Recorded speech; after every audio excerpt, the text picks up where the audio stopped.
Arion Neighborhood, aka B. Blessings, everyone. To all my women and young men, we on 7. You know what I'm saying? And this is how people become witches too. Trauma. You know what I'm saying? Now it's about, and people do witchcraft for control. You know what I'm saying? And manipulation and things like that. You know, um, it happens.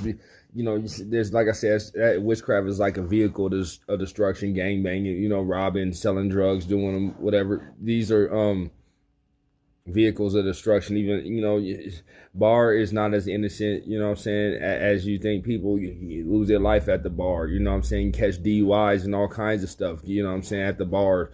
You know what I mean? Drug. Once you going out here, you know what I'm saying. So, you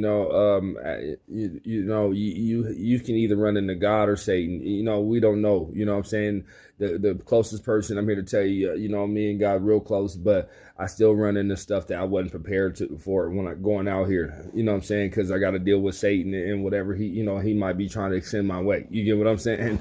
And or it's just whatever, you know what I mean. You deal with, you got everything you got out here. You know what I'm saying. Ediphiles, you get what I'm saying. Robbers, abusers, cheaters, serial cheaters, illas. You know what I'm saying. Goons, goblins, crips, bloods. Whatever you got. Master manipulators, con men, con women. You know what I'm saying.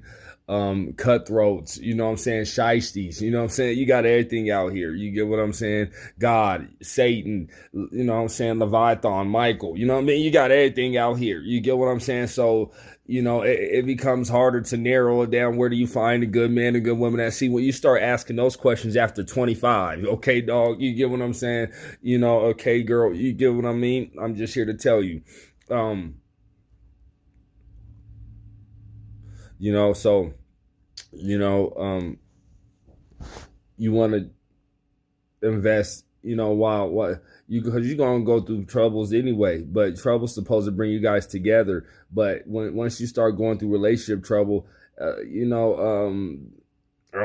never let nobody hurt me like that again, and I'll never love again. People start making crazy vows, and instead of being relieving a burden, like Galatians 6:1 and 2, Jesus says, he commands you in order to fulfill the law of Christ, which doing so you fulfill the law of God, is to bear one another's burden. People trying to find a way, every other way after 25, on how to not bear your burden. You know what I'm saying? And so,